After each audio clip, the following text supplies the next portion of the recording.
አንድ ሰው ከጓደኛው ጋር በፓርክ ውስጥ እያለፉ ሳለ አንድ ቦርሳ በቆሻሻ መጣያ ገንዳ ላይ ተቀምጦ ተመለከተ። ቦርሳውም ግማሽ ክፍት ሲሆን ከውስጥ የስልክ ጥሪ ይጮህ ነበር። የሆነ ሰው በጭቆ ላይ ረሳው ይመስላል። ጓደኛው በአሽሙር ፈገግ አለና ይሄማ ወጥመድ ይመስላል፣ በቃ በኋላ እንገናኝ ብሎ ተሰወረ። ሰውየው ግን ህሊናው ስላልፈቀደለት ቦርሳውን አነሳና ስልኩን መለሰ። ከወዲያኛው መስመር ሄሎ ቦርሳዬን አግኝተኸኝ ነው የሚል የሚረበተበት የሴት ድምፅ ተሰማ። አዎ አግኝቼዋለሁ ቶሎ ነይ አላት። ውስጡን ሲመለከት 10,000 ብር አየ። ሰው እንዴት ይሄን ያህል ብር በቸልተኝነት ትጥላለች ብሎ አሰበ። ብዙም ሳይቆይ ሴትዮዋ በጭንቀት እየሮጠች መጣች። ቦርሳዬን አምጣው አለች። ሰውየው ግን ቆይ መጀመሪያ ያንቺ መሆኑን አረጋግጪልኝ አላት። እሷም እሺ ቦርሳ ውስጥ 25,000 ብርና ግራጫ አይፎን አለ፣ ፓስወርዱን መክፈት እችላለሁ አለች። በትክክልም ስልኩን ከፈተችው። በዚህም ሰውየው እውነት መሆኑን ሲያረጋግጥ በደስታ ቦርሳውን ሰጣት። ነገር ግን ሴትዮዋ ቦርሳውን እንደከፈተች ፊቷ በቅጽበት ተቀያየረ።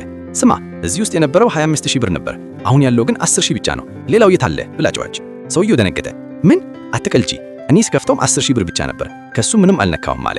ሴትዮዋም በንዴት ተወርውራና የሰውየውን ኪስ ፈትሻ ጥቂት ገንዘብ አወጣች።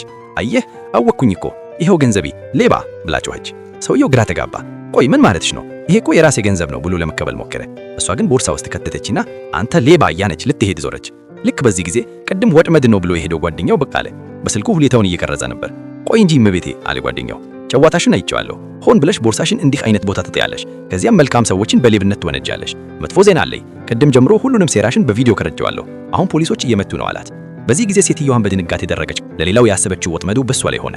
ደግነት ጥሩ ነው፣ ነገር ግን መልካምነትሽን ለክፋት የሚጠቀሙ ሰዎች ስላሉ ሁሌም ጥንቃቄ አድርግ። ጓደኛው ዝም ብሎ አልሄደም። እርከት ጠብቆ ሁኔታውን መከታተሉ ጓደኛውን ከእስርና ከውርደት አዳነው።